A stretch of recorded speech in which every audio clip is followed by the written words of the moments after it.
பாகம் 1 தொடக்கம். மதுரைக்கு அருகே உள்ள குக்கிராமத்தில் இக்கதை தொடர்கிறது. இளவரசன், முகிலன், இளவரசி என்ற பள்ளி மாணவர்கள் தினசரி பள்ளி முடிந்து அந்த கிராமத்தில் உள்ள பழைய கிணற்றின் அருகே மாலை வேளையில் விளையாடினர். அதேபோல ஒரு நாள் பள்ளி முடிந்து விளையாடி முடித்துவிட்டு வீட்டிற்கு சென்றனர். சிறிது தூரம் சென்ற பிறகுதான் இளவரசிக்கு அவள் காலில் இருந்த ஒரு கொலுசு இல்லாதது தெரிந்தது. அவள் அதை முகிலனிடம் கூறி அழுதாள். பிறகு இளவரசன், நீ வீட்டிற்கு செல், நாங்கள் அதை தேடி வருகிறோம் என்றான். முகிலனும் இளவரசனும் அங்குள்ள பழைய கிணற்றுக்கு அருகே சென்று தேடினார்கள். கிணற்றுக்கு அருகில் அதன் மேற்புறத்தில் கொலுசு இருந்ததை இளவரசன் கவனித்தான்.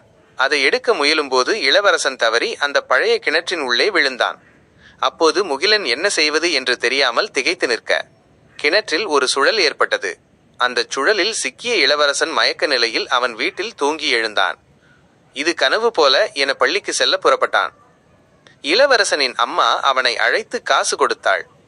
அவன் ஏன் என்று கேட்டான். அவனது தாய், நீதானே நேற்று நோட்டு வாங்க காசு வேண்டுமென்றாய் என்றாள். அதற்கு இளவரசன், அதான் நான் நேற்றே வாங்கிவிட்டேனே என்றான். அம்மாவோ, என்ன, நீதான் நேற்று மாலை கேட்டாய் என்றாள். அவன் குழப்பத்தில் தன்னுடைய பையை பேக் சரிபார்க்கிறான். அப்பொழுதுதான் அவனுக்கு அந்த குறிப்பிட்ட நோட்டு இல்லை என தெரிந்தது. ஒரே குழப்பத்தில் அம்மாவிடம் இன்று என்ன தேதி என்று கேட்டான். அவனது அம்மா ஜனவரி 12 என்றாள். அவன் பயத்தில் காலண்டரை போய் பார்த்து பயந்து நடுங்கி போனான். ஏனென்றால் அவன் கிணற்றில் விழுந்த அதே நாளான ஜனவரி 12 மறுபடியும் இருந்தான். அப்போ அது கனவு இல்லையா என்ற அச்சத்துடன் வீட்டை விட்டு வெளியே வந்தான். பாகம் 1 முடிந்தது.